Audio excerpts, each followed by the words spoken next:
In 1999, Congress called together a panel of experts to survey the research and essentially create some recommendations around what it is that learners need instruction in to be able to be skilled and successful readers.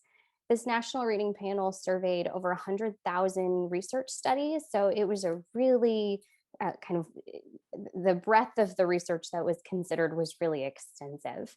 And from all of this research, they identified what are now referred to as the five pillars or the five big ideas in beginning reading.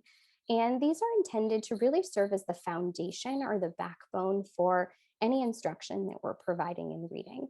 So I'm going to quickly describe what each of these big ideas are, and then we'll have the opportunity to talk about them in a bit more depth here.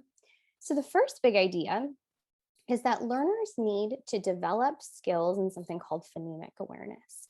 And phonemic awareness is all about the ability to hear and manipulate the sounds in oral language, because written language really is a way to capture oral language or spoken language in written form.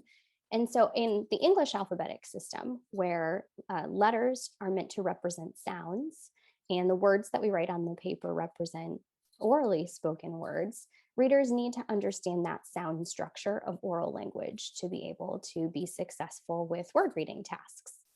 The second big idea they identified is what we refer to as the alphabetic principle, and the instruction in the alphabetic principle is called phonics.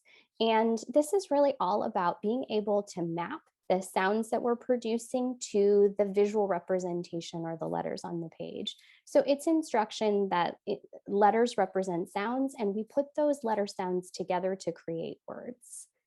The next big idea is called fluency, and fluency is about developing automaticity, right? So it's critical that our learners understand this sound structure and the correspondence between the sounds and the written representation in language.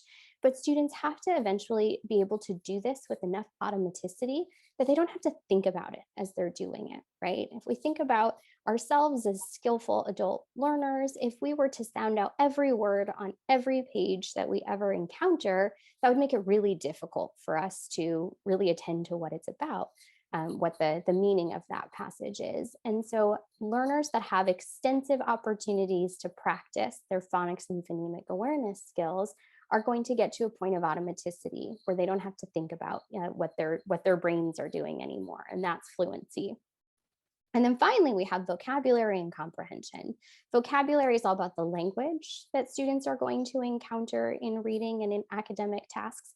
And comprehension, I always think it's kind of funny that it's one of the pillars because it really is what it's all about, right? It is the outcome of skilled reading, that our reader is able to construct meaning from the passage or from the text that they're reading.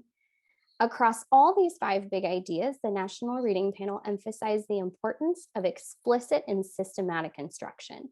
So that means that we need to clearly present these skills to our learners, and we have to do it in a way that's really intentional and builds upon itself. So if we think about phonics, for example, teaching our learners that letters represent sounds and we put those sounds together to create words, explicit systematic instruction means that we're teaching these rules overtly to our learners. We're not asking our kids to try to figure it out from multiple exposures to words that may have that sound in it. We're telling students what that relationship is. We're providing lots of opportunities to practice, and then we're building on that prior knowledge with the new skills that we're teaching.